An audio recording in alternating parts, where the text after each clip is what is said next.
আসসালামু আলাইকুম। আজকে আমার খামারের কিছু দেশি মুরগি তুলবো। যেই জায়গায় আমার কালার বাট মুরগিগুলো ছিল সেই জায়গায় এখন দেশি মুরগি তুলবো। কালার বাট মুরগিগুলো তো এখন বিক্রি করা শেষ, তাই ভাবছি যে এখানে কিছু দেশি মুরগি তুলে দিই। আমার ঘরেও কিছু বাচ্চা আছে, আর আমি কিছুদিন আগে 30 পিসের মতো মুরগির বাচ্চা কিনছিলাম, দেশি মুরগির বাচ্চা। তাই আজকে সকাল সকাল বের হয়ে পড়লাম বাচ্চা আনার জন্য। বাচ্চা আমার বাসা থেকে ভালোই দূর। এর আগে যার কাছ থেকে কোয়েল পাখি আনছি ওর কাছেই কিছুদিন আগে আমি মুরগিগুলো কিনে রাখছি, যে বলছিলাম যে আমার কালার বাট মুরগিগুলো শেষ হোক তারপর এখানে উঠাই দেব। তাই সব মুরগি ধরে ধরে একটা খাঁচার ভিতর রাখছি। খাঁচার ভিতর রাখার সময় ভিডিও করা হয়নি, কারণ কারেন্ট ছিল না, যার জন্য ভিডিও করতে পারিনি। আর মুরগিগুলোর গায়ে মাশাআল্লাহ খুব ভালো ওজন আছে, দেখেই বোঝা যাচ্ছে। সুন্দর মতো সাইকেলের পিছনে বাজিয়ে আমার খামারে চলে আসলাম। আসার পরই ঘরটাকে সেরকম ভাবে তৈরি করা হয়নি, তাই আসার পর সুন্দর মতো ঘরটাকে একটা ঝাড়ু দিতে হবে, তাই ঝাড়ু নিয়ে ঝাড়ু দিতেছি। আর এই জায়গাটা আমি 2 দিন আগে একদম সুন্দর মতো সকল কিছু পরিষ্কার করে রাখছি, তাই এখন একটু হালকা হালকা ময়লা আছে, সেগুলো ঝাড়ু দিয়ে ফেলে দিচ্ছি। আমার যে নিচটা দেখতে পাচ্ছেন, আর এই নিচটা হলো কাঠের, যার জন্য কাঠের ভিতরে ফাঁক আছে। এই ফাঁক দিয়ে যদি আমি কিছু না বিছিয়ে দিই তাহলে যে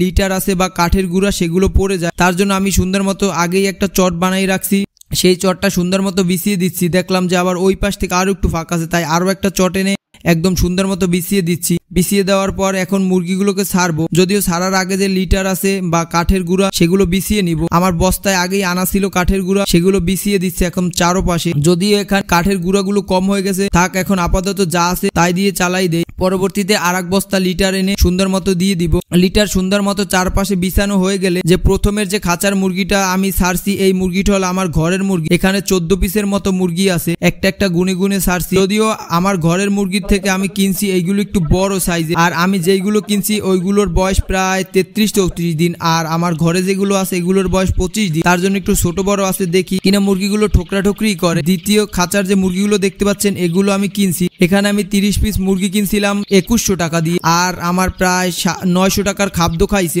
3000 টাকার মতো হয়ে গেছে অলরেডি এগুলোর দাম। যদিও মাশাআল্লাহ মুরগিগুলো ভালো বড় হয়েছে। আর এগুলো থেকে আমার একটা প্ল্যান পরিকল্পনা আছে যে এগুলো থেকে আমি প্যারেন্টস করব, মানে যেই মুরগি ডিম দেয় ডিম থেকে বাচ্চা উৎপাদন করব। দেখি আল্লাহ কি রাখছে। যদিও মুরগিগুলোকে ভ্যাকসিন দেওয়া হয়নি, তার জন্য আমার একটু ভয় করতেছে। ভ্যাকসিন দেওয়া থাকলে আর ভয়ের কোনো কারণ ছিল না, তবু আমি আজকে কালকের ভিতরে ভ্যাকসিন দিয়ে দেওয়ার চেষ্টা করব। সুন্দর মতো মুরগিগুলোকে ছাড়ছি। এই যে দেখেন সব মুরগিগুলো, এখানে 44 পিস মুরগি আছে। তো আজকে এই পর্যন্তই। সবাই সুস্থ থাকবেন, ভালো থাকবেন এবং আমার জন্য দোয়া করবেন। আল্লাহ হাফেজ।